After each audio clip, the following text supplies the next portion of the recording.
What is up, you guys? Welcome back to G Chats with Gianna Jara, and welcome back to the G Spot.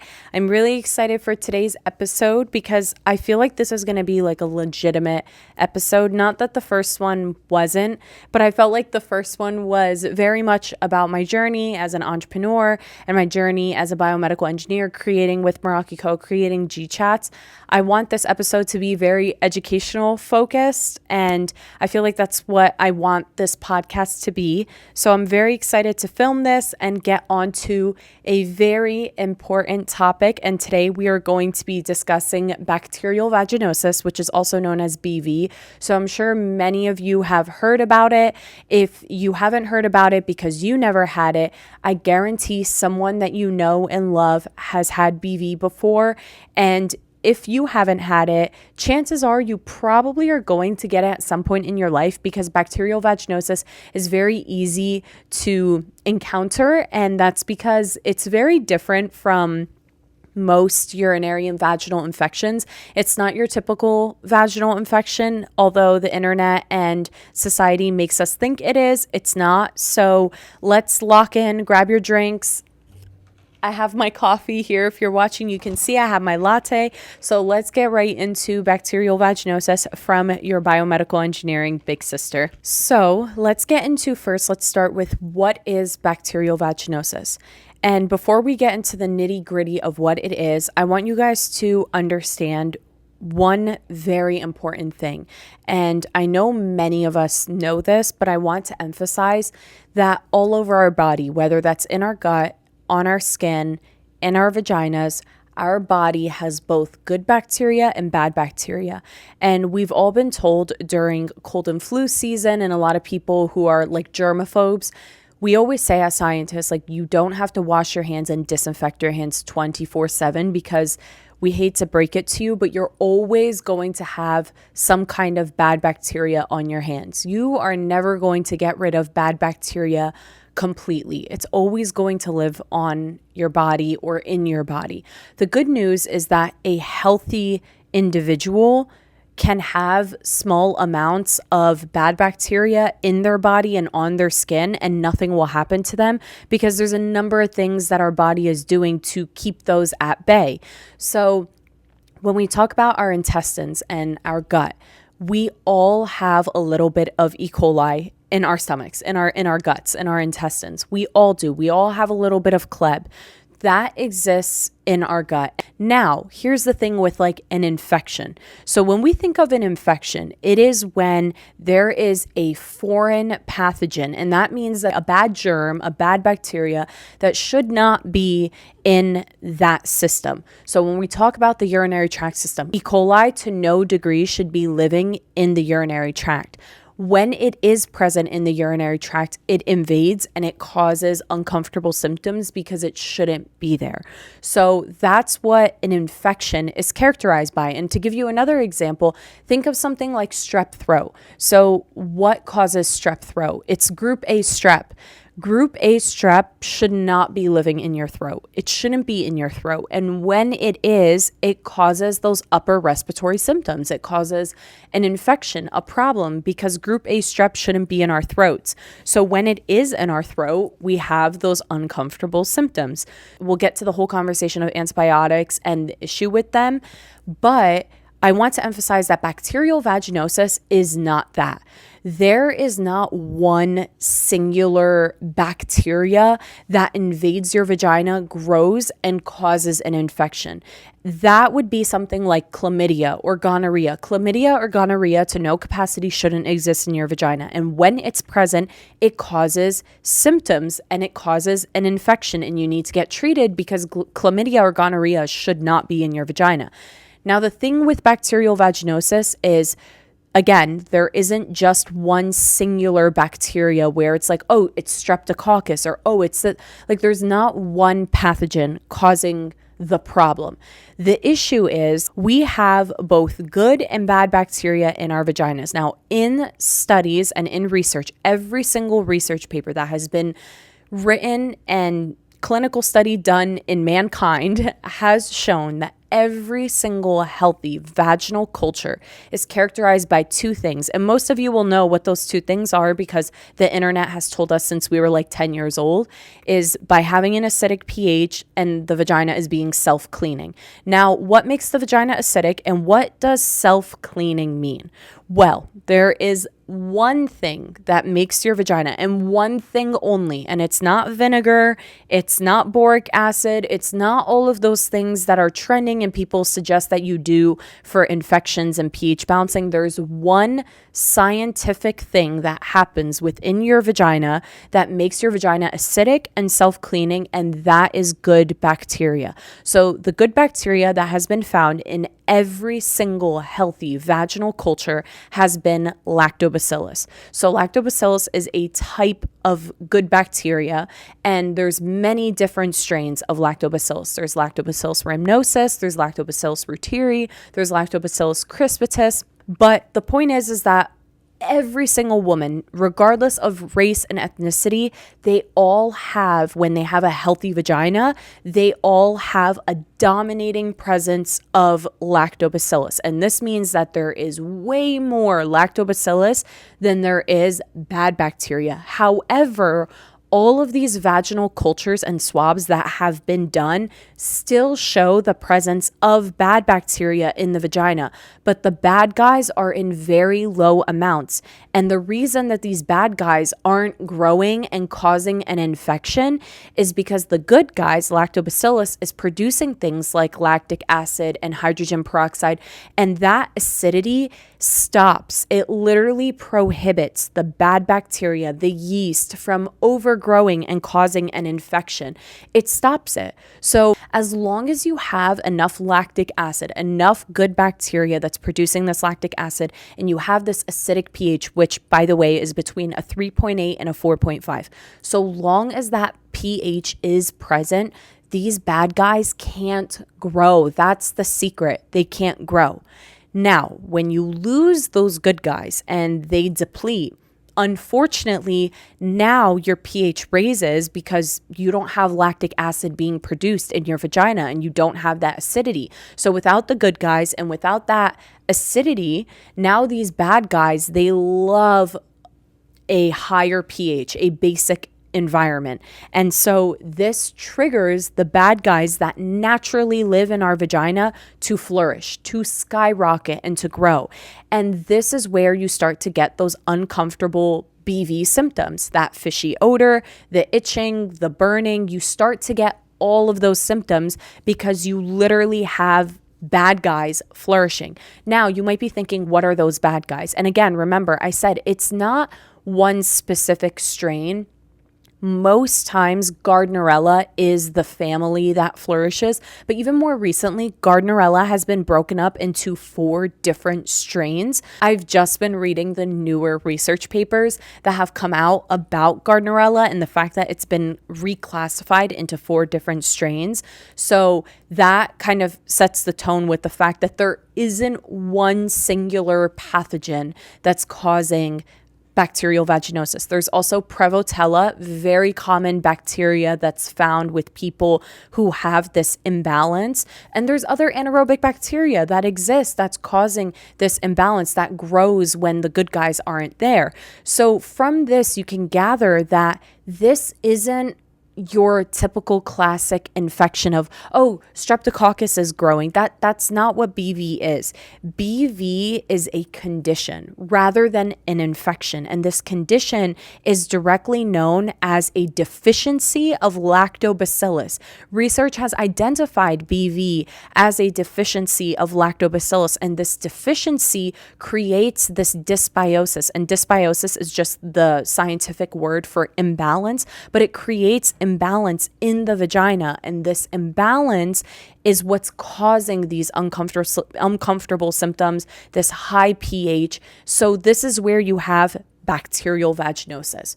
So the idea here is, when we think of bacterial vaginosis recovery and we want to recover from BV, you want to kill off the bad bacteria that has now overgrown. But again, the key to keeping bacterial vaginosis away is by bringing back and restoring the microbiome with good bacteria. Now, I want to talk about why bacterial vaginosis is so important to talk about. And it's why I wanted to make episode 2 and the first like real educational video about BV. And that is because BV is so common, but so many women don't talk about it because there's a lot of shame that's around and surrounds BV. Part of that is because of the symptoms. The number one symptom of BV is a fishy odor. And a lot of people make fun of women for smelling like fish and things like that. And that is because of this imbalance, this dysbiosis, and not having enough good bacteria in the vagina. And that's really uncomfortable for so many women. And so many women are uneducated about BV that a lot of times they have this odor and they don't even know why. And they're very scared or anxious to go to the doctor's office or talk to someone about it. So BV is incredibly common. It actually affects over 70% of the population of women. And this is all because of imbalances in the vagina. And if you didn't know, now you know, most urinary and vaginal infections, whether that's UTIs, yeast infections, or BV, are directly, 70% of those infections are directly because of an imbalance in the vaginal microbiome. So I know we talked about earlier urinary tract infections, and I want to make a second episode, another episode about urinary tract infections. But the reason why when your vagina comes into contact with E. coli, the reason it's able to flourish and grow and cause a urinary tract infection is because you don't have good bacteria in your vagina. And I stand by that. If you have enough good bacteria in your vagina, these pathogens will not flourish and cause urinary and vaginal infections. So actually, chlamydia and gonorrhea, even if your vagina did come into contact with it, if you have a healthy vagina, and that is characterized by having enough good bacteria in it, there has been research showcasing that you are at a decreased risk of contracting and actually developing an infection of chlamydia or gonorrhea if you have enough good bacteria in your vagina. So this sets the tone with how important good bacteria is to your vagina. Now, the thing is, if you don't have enough good bacteria in your vagina and these bad guys like Gardnerella and Prevotella and other anaerobic bacteria is flourishing, the issue here that not enough people talk about is let's remove having an odor, having itching, having burning, and let's remove sex, right? Because I feel like a lot of people get insecure about BV because of sexual intercourse. They feel not confident in their body, and that's a real valid feeling. However, I want to touch on something that I feel like not enough people talk about, because when I do see companies and the internet and people on social media talking about BV, I almost feel like most people touch on BV and discuss things like sex and their discovery of BV, and it's all because of sex, that they weren't confident and stuff like that. But I want to remove sex from the conversation for 1 minute, because sex isn't everything, and that's not why we should care about our vaginas. I don't want you guys to care about BV and care about your vaginas because of sex, because you want to please someone else, right? And not feeling good about your own body is a very valid feeling.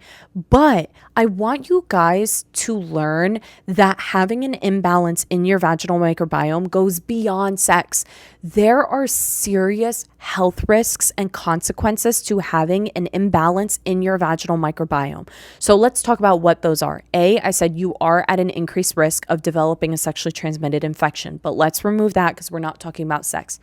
You are at an increased risk of developing pelvic inflammatory disease, also known as PID, if you have an imbalance in your vaginal microbiome and you have Gardnerella, Prevotella, all of these bad guys growing, and you have a deficiency of good bacteria.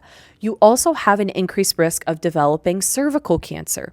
If you are someone who wants to get pregnant and you have an imbalance in your vagina, you are at an increased risk of suffering from infertility issues. So you might have trouble getting pregnant because you have an imbalance in your vagina. You may get pregnant even with this imbalance in your vagina, but if you get pregnant, you could suffer from a preterm birth, a premature birth. You could have a low birth weight baby. You are subjected to preeclampsia. You can have issues postpartum because your hormones are all over the place and now you have a vaginal microbiome imbalance. So there are so many serious and I mean serious health risks associated with a vaginal microbiome imbalance. So that's why it goes beyond sex and making sure your vagina smells good and tastes good. That's not what we are here to talk about. Sure, that is great. If your vagina smells and tastes good, great. However, that's not the point of why you should care. You should care because there's serious risks associated. If you're someone who doesn't want to have kids, fine. However, you might still have pelvic inflammatory disease. You might still get cervical cancer, even endometriitis. Like, there are so many risks associated with bacterial vaginosis and endometriitis, which I don't think is talked about enough because it's different than endometriosis. And I don't think endometriitis is talked about enough because I think we've all heard of endometriosis. But endometriitis is when bad bacteria is invading the uterus. And when the uterus has bad bacteria along its lining, this causes uncomfortable symptoms, cramping, sometimes spotting in between periods.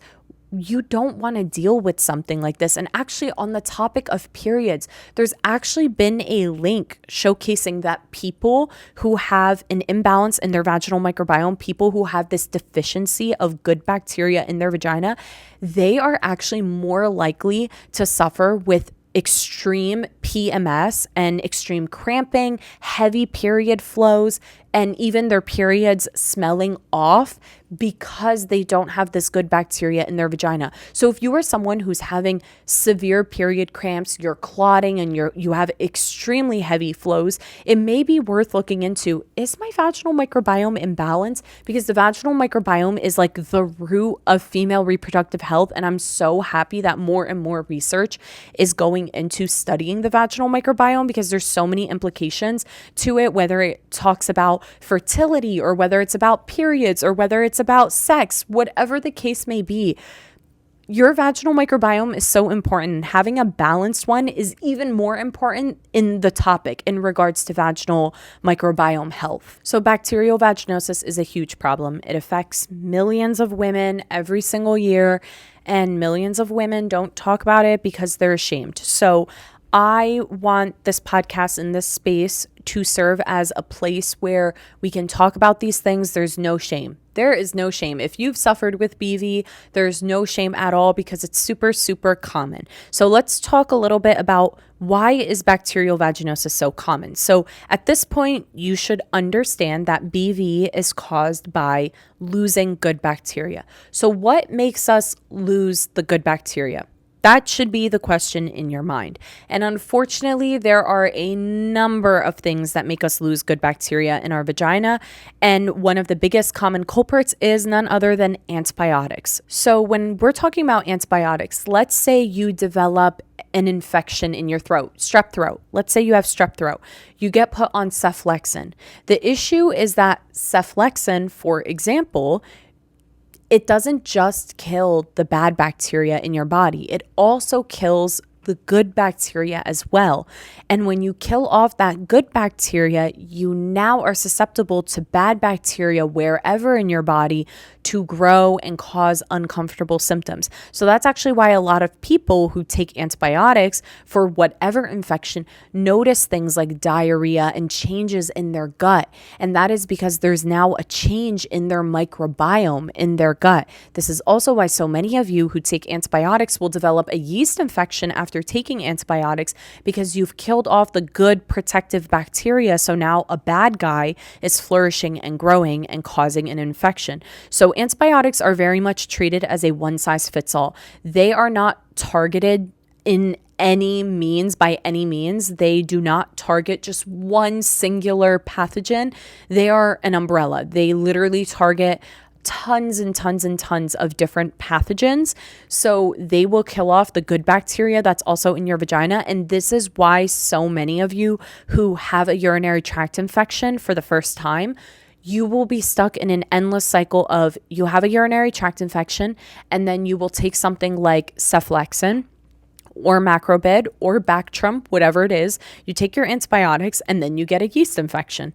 Then you get a yeast infection and you get put on diflucan. And diflucan is a antifungal, and this antifungal will kill the candida overgrowth. But now you're like, wait, in that time period from when I was taking my antibiotics for the UTI and then treating a yeast infection, now I'm still having itching and burning. What's going on? You find out it's BV, because in that time period, you've been killing off all of your good protective bacteria, which you likely didn't have much to begin with if you had a UTI.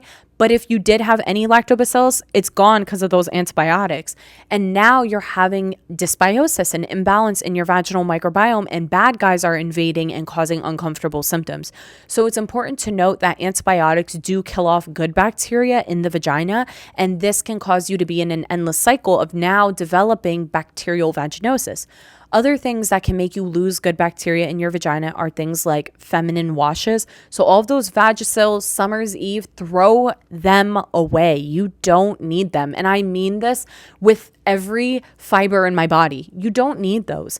There have been actual research studies done showcasing that Vagisil pH balancing wash has actually been able to kill lactobacillus in a lab. Like, they've tested it. It actually kills off lactobacillus, that good bacteria that your vagina needs. And yes, I know what some of you are thinking. Most of you are probably thinking, hey, I don't put the soap in my vagina, so why does it matter? Guess what? Your vulva does have a vaginal microbiome as well. And that vaginal microbiome at your vulva is very similar to your gut microbiome, your rectal mucosa, and your vaginal microbiome. So the vulvar microbiome is not very different than your vaginal microbiome, the internal vaginal microbiome. So it's really important to have a healthy vulvar microbiome. And if you're messing with that because of things like Vagisil and Summer's Eve, you're going to cause more harm than good. So it's super important to stay away from those. Even antibacterial soap, you really don't need it. The active ingredient in antibacterial soap is benzalkonium chloride. I had to think about that. Benzalkonium chloride. Yes. So BAC is the common ingredient in antibacterial soap like Dial and even Dove's antibacterial soap. The thing with BAC is that it has been shown and it does kill off lactobacillus. And you don't want to kill lactobacillus in your rectal, vaginal, perineum space. You don't need to do that. You don't want to do that. Now, if you are someone who is having, let's say, like raging diarrhea and you're having like stomach problems and you want to clean yourself to ensure that you don't get a UTI, fair enough. But on like a day-to-day use, no. You don't need antibacterial soap. All you need is something that lathers, something that foams, because a surfactant, something that bubbles and foams, is gentle enough and capable enough to lift away dirt, oil, sweat, bacteria from sweat. Like, it can lift all of that on its own. So Dove unscented baby soap is fine. If you have something like a face wash that's unscented that you use on your face, you can use it on your vulva. It's very safe. If you want to use something more special for your groin area, that's totally fine. So Lumi, for example, I've used Lumi in the past. I still do, to use it on your groin area, because your groin is like an armpit. You're going to sweat in your groin, and that can carry bacteria that can cause sweat odor. That's not internal vaginal odor, but it's external sweat odor.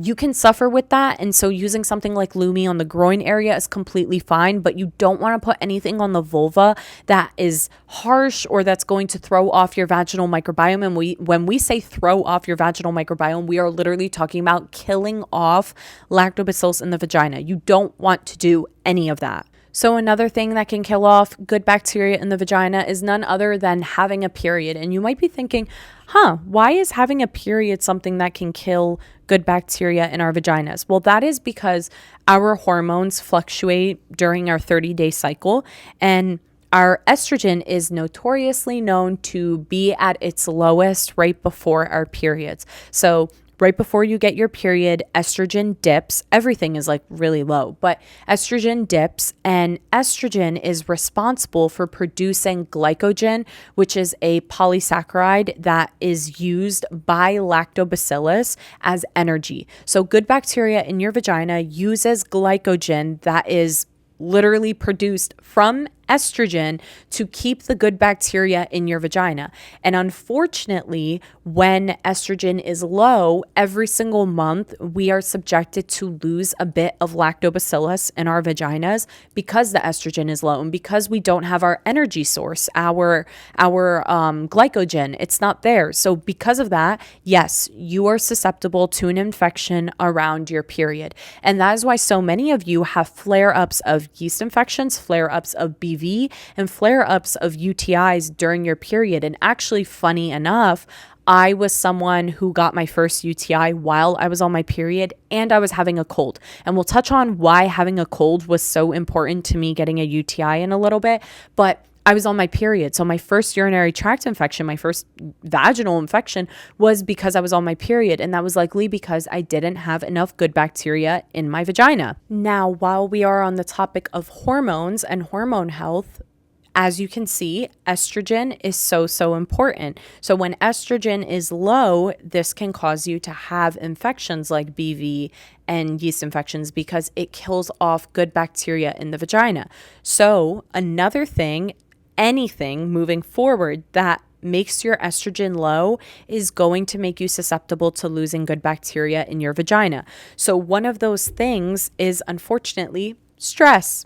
So your stress hormone is known as cortisol. So cortisol is your alert system, your waking hormone. It's what makes you wide awake in the morning, the thing that like helps you be alert, respond to things. It's responsible for the fight or flight method and mode. It is responsible for your reaction to things, and that's cortisol. Your stress hormone, when it is chronically high, and I can make a separate episode all about hormones. When your cortisol levels are chronically high, unfortunately, this causes your estrogen to dip, to be lowered. And when your estrogen is lowered, again, you lose good bacteria. So if you are someone who has PCOS, it's probably likely that you have elevated cortisol levels. And if you don't have elevated cortisol levels, you probably have elevated androgens, and elevated androgens makes your estrogen low. So you could suffer from losing good bacteria. If you just had a baby, it's likely that your estrogen has plummeted. Some of you might struggle with bringing your estrogen back up. So you might have vaginal microbiome imbalances after having a baby because your hormones are all over the place. So your hormones, anything like a period, even being on birth control, it's not talked about enough, but being on birth control can shift and affect your vaginal microbiome. It can make you lose this good bacteria in your vagina. So it's really, really important to think about the things that are affecting your estrogen, because estrogen is super important to keeping good bacteria in our vaginas. Another thing is, when we talk about sex, spermicides and lubricants, you have to be very careful with what spermicides and lubes that you use because they can kill off the good bacteria in your vagina.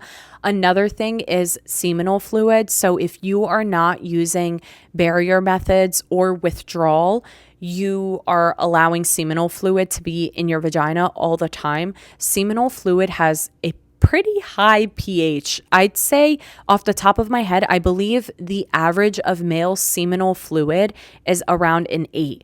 That is so high for the vagina. Now, if you are having intercourse and you have seminal fluid in your vagina, the issue with this is that this will temporarily shift your vaginal pH. You just put something very basic in your vagina.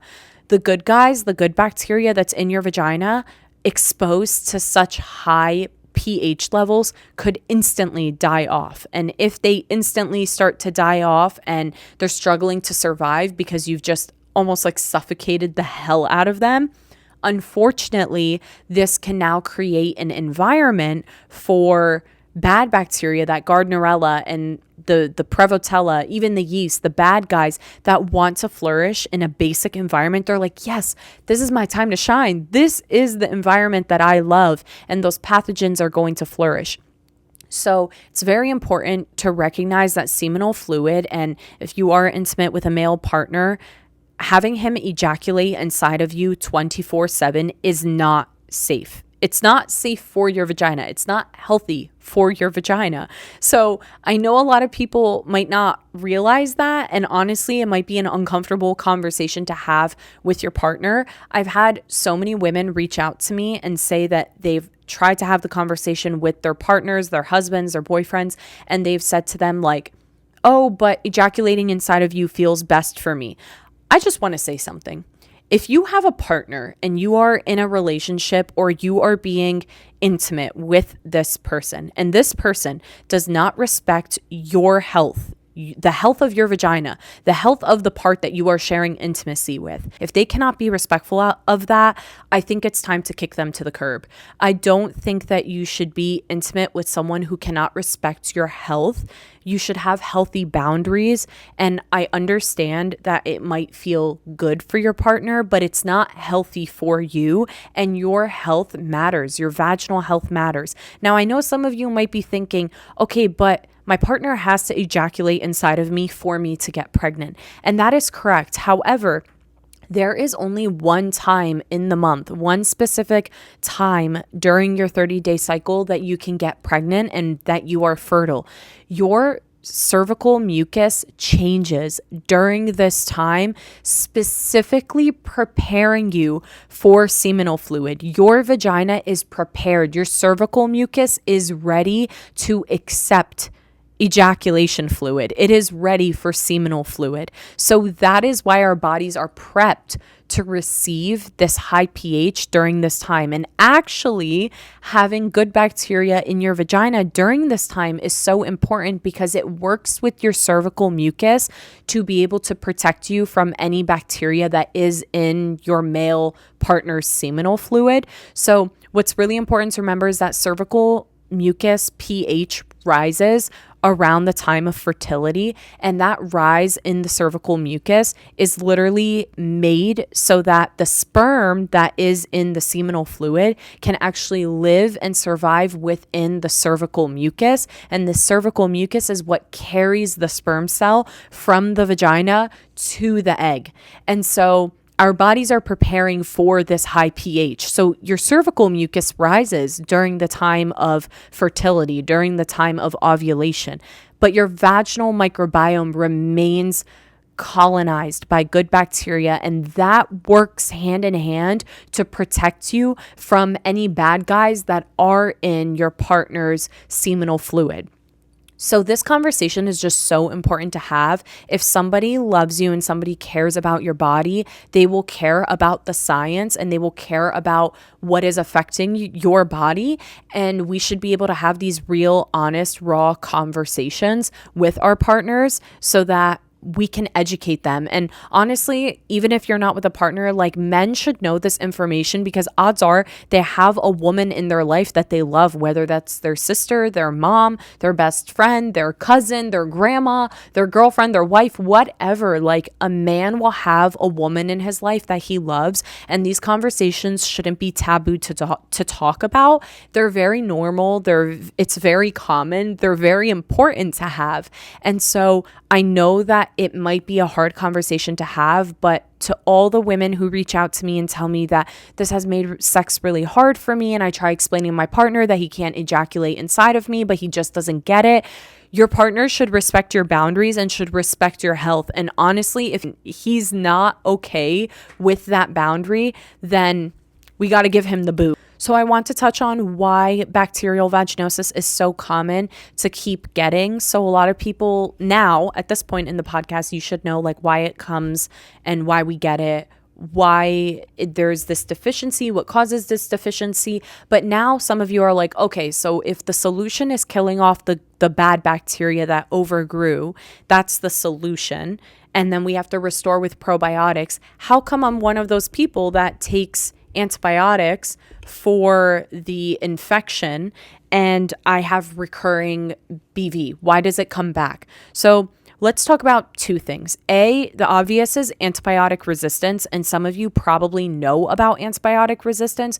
So antibiotic resistance is essentially when the bacteria mutates to be superior to the antibiotic. So how antibiotics works is they get to the DNA of the bacteria and kill it off by destroying the DNA. if the DNA is genetically modified and the cell mutated to be able to combat the antibiotic, and the antibiotic can't destroy the DNA, this is where you have, for a lack of a better word, and not to like scare you, but like almost like a super bug. Like it won't go away with that antibiotic. So a lot of times, unfortunately, so many women who have BV, they go to their doctor and they're like, hey, I'm having a fishy odor. The doctor won't even run the proper test, the necessary test, and they will just do a one-size-fits-all antibiotic, and that antibiotic is usually metronidazole, also known as Flagyl. You could get it in a gel or an oral supplement, an oral antibiotic.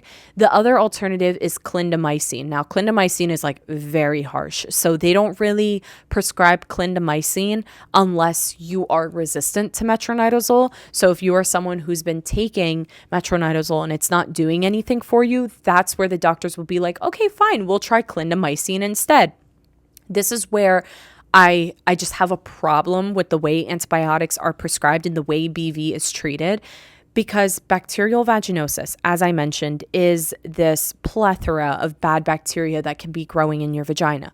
I am the biggest advocate for a CNS, and I worked in a microbiology lab, and CNSs are so important. A CNS is a culture and susceptibility test. You have to quite literally beg your doctor to literally run a CNS. Otherwise, all they're going to do is like a vaginal PCR panel, and it basically just like detects like the DNA, if the polymerase chain reaction exists for like Gardnerella, but they're not plating and running like a culture and then running a susceptibility test for the pathogens.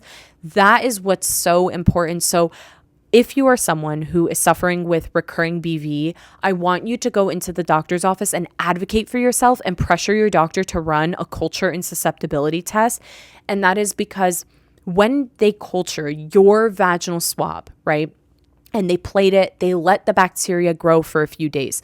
This allows them to see what unique kind of bacteria is growing in your vaginal microbiome. And after the medical technologists read the plate and determine what bacteria is growing, they will take your specific bacteria and they will put it in a saline prompt. And this saline prompt gets basically plated or inoculated against various different antibiotics. When it is plated against all of these antibiotics, this will show us when we put it in a microscan, there's a laser that's reading, does the saline prompt eat away at the antibiotic?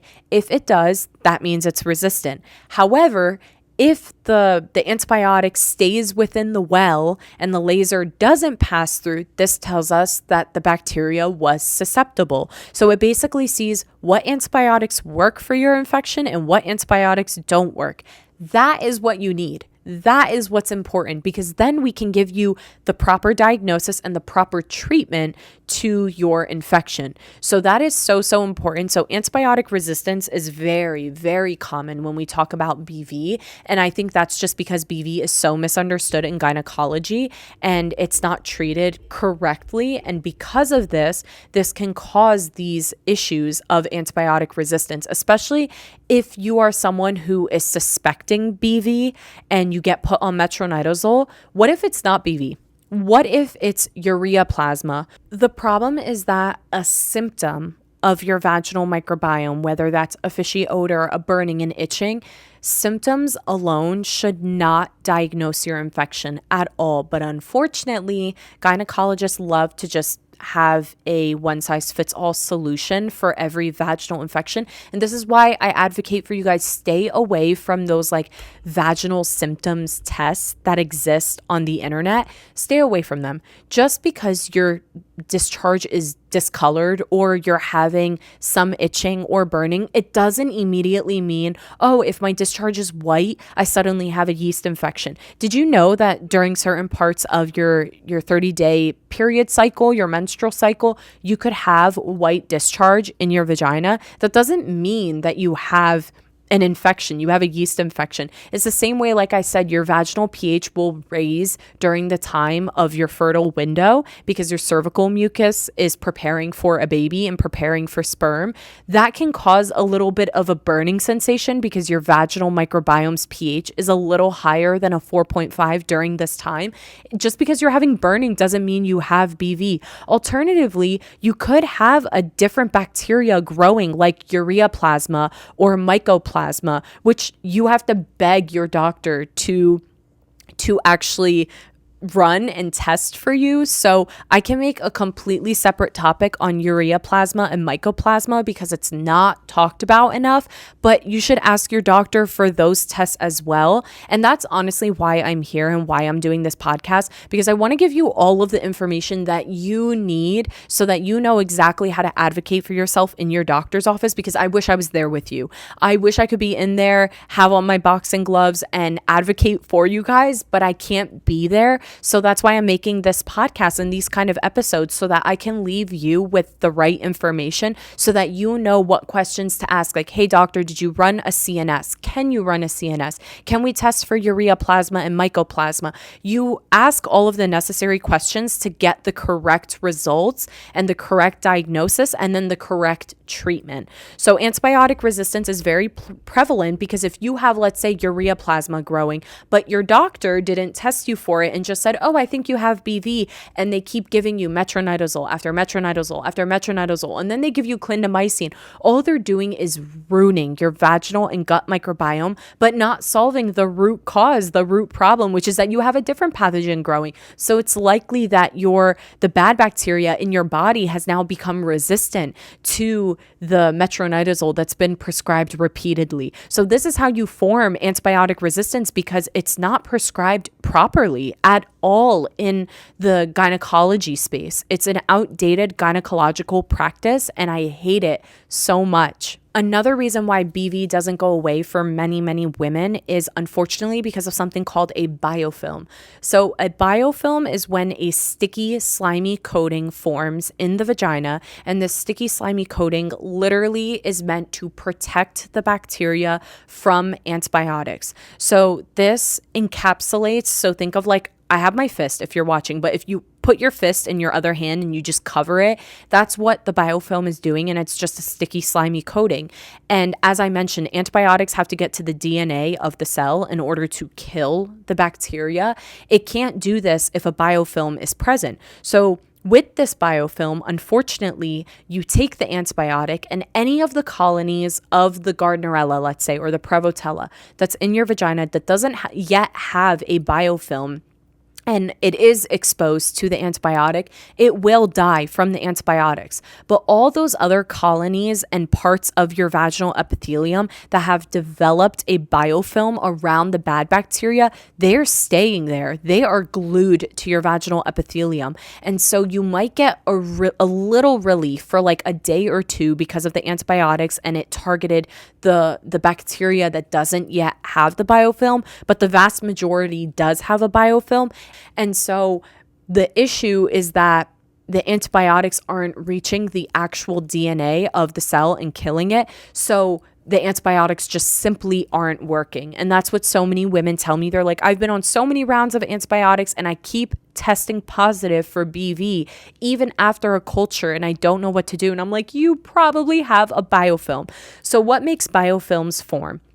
Well, biofilms form, especially Gardnerella. Gardnerella is unfortunately one of the bacteria that's notoriously known for developing a biofilm. And this biofilm can form because of two things. A, you didn't even know that you had this bacteria growing in your vagina, and so many women don't know because they're asymptomatic. So I know I said that one of the most common symptoms of bacterial vaginosis and this imbalance is a fishy odor, but sometimes women don't even know that they're having this imbalance. Sometimes they don't have a fishy odor, and that's why I say like symptoms aren't a one size fits all. Not everyone who has BV will have a fishy odor. Not everyone who has BV will have itching or burning. Like everybody is different, so don't rely on symptoms alone. Testing is where it's at. Testing is how you're going to find out what is going on. So you might not even know that you have this imbalance, and you might not know that you have BV bacteria growing in your vagina, which is why I don't understand why vaginal culturing is not a regular exam that's done in our doctor's office. The same way like pap smears are just like a regular thing. Vaginal culturing should be a regular thing, and I honestly will advocate for this until my last day on earth. I hope to God I get to see the time where vaginal culturing is something that's regularly done and regularly tested for, because it's so important for our health. But anyways, if you don't know that you have BV, the bacteria that's thriving in this basic environment is going to start to protect itself, and it does that by forming a biofilm. Another thing, if you have unhealthy eating habits, if you are someone who's stressed out, anything that negatively impacts your overall health is going to allow for biofilms to form. So if you have a weak and compromised immune system, this can cause biofilms to form.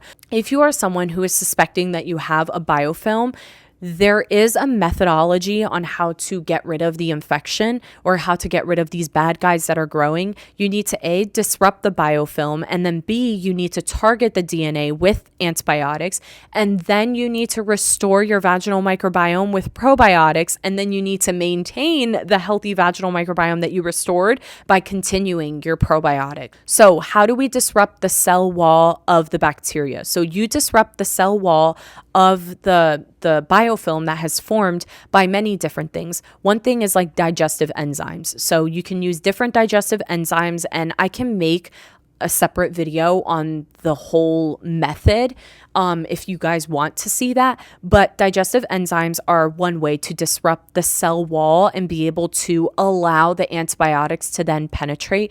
Another thing is boric acid. Now, I hate boric acid. I am not a fan of boric acid. You shouldn't be using boric acid after sex. You shouldn't be using boric acid after your period. You shouldn't be using boric acid as a long-term solution. If you are, that is a red flag, and that's a sign that your vaginal microbiome is imbalanced. The fact that you have to rely on boric acid is a big red flag, because boric acid is not even acidic enough to put your vagina in the healthy vaginal pH range. So remember, a healthy vagina is between a 3.8 and a 4.5. Boric acid, despite it being an acid, it sits at about a 5.5, which isn't acidic enough for your vagina. Another thing that I see people, they just pop boric acid in after sex, and sex can cause you to have some micro tears in your vagina. And micro tears are very, very small wounds that exist in your vagina. And what a lot of people don't realize is boric acid isn't something. So if you don't know what boric acid is, it's usually a suppository that you insert in your vagina. You cannot consume boric acid. Like if you accidentally swallowed it, you could be poisoned and you can die. It's very toxic if it is introduced in the bloodstream. If you have micro tears and this boric acid dissolves in your vagina with micro tears present, you can actually introduce boric acid into your bloodstream, and it is so toxic for your body. So you should not be using boric acid after sex. Boric acid does not balance your vaginal pH enough. It is not healthy for your vagina. Boric acid, the only time I recommend it is when we have biofilms present, because it's a cell wall disruptor. So this is where boric acid will come into play if you use it for 7 to 10 nights to disrupt the cell wall. Now you have the cell wall disrupted. You can now take your antibiotics to get the antibiotics to the actual DNA of the cell, of the bacteria, the Gardnerella, the Prevotella. You kill the infection, and then you take probiotics, or you could take probiotics while you are taking your antibiotics. Doesn't matter. But you take the probiotics, and then you maintain the good bacteria. You rebuild the good bacteria in your vagina for like 3 months, and then you keep taking it. Once you rebuild it, you want to maintain it. You want the good guys to last and live in the vagina. So it's so important to have that like multiple steps, those like 3 steps to restoring and maintaining your vaginal microbiome. But unfortunately, biofilms and antibiotic resistance are like the number one culprits to people suffering with bacterial vaginosis, chronic bacterial vaginosis, and recurring bacterial vaginosis. Again, bacterial vaginosis is just so common, and it makes me sad that so many women don't even know enough information about BV, and that's why it makes it so hard to advocate for yourself in your doctor's office. And that's why so many women, the the lack of knowledge surrounding this topic makes so many women so susceptible to being taken advantage of in their doctor's office. But that's why I wanted to make this episode again, to give you that information, provide you with that information so that you can successfully go into your doctor's office, advocate for yourself, ask those questions, and know what you're talking about so that you can get your vaginal microbiome to an optimal state and a happy place and a place that it should be. But these conversations need to be had more often, and bacterial vaginosis is something that's so common. I would say that over half of my customers who are taking my probiotics, over half of them are suffering with BV, and that's what led them to this. I've made multiple TikTok series about bacterial vaginosis, and I hope that any of you who are listening today and you've struggled with BV, or maybe you've never struggled with BV, but you might at some point, I just hope that all of you listening today feel safe, you feel heard, you feel understood, and you feel empowered that now you know exactly what to do with your body if you ever get BV, or if you currently have it. You're like, now I know what to ask my doctor, I know what to request, and I know what steps to take in order to bring my vagina to a healthy state.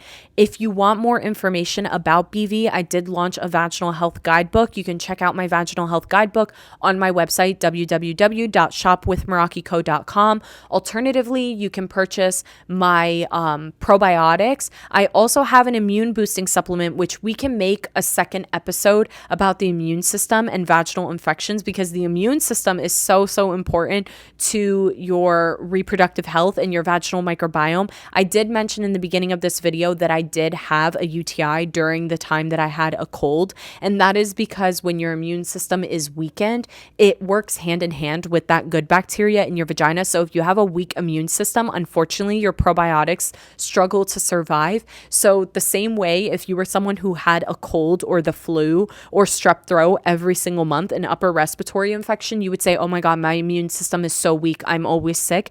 The same logic can be applied if you are someone struggling with BV every single month, a yeast infection, a UTI. That is a sign that your immune system is weakened and you need to support your immune system. And that's why I created an immune boosting supplement that you can take alongside your probiotics to help support your vaginal microbiome and the local immune system that exists in your vagina. So I have a ton of products, well, not a ton, but 3 products on my website, plus my vaginal health guidebook that you can buy in a bundle if you want to bring all of your education together and bring your health together with our probiotics and our immune boosting supplement. But other than that, I'm just so happy that I was able to film this video for you guys today. I hope that it was really helpful. I hope you guys enjoyed it. I know that this is going to be a long one because BV is a very hot topic and it's not something that you can just blow through. You need to sit down and really have this whole big conversation, and I wanted to give you guys all of the information about BV. So I hope that you enjoyed it. Thank you for sitting here with me today. I finished my coffee and I hope you did as well.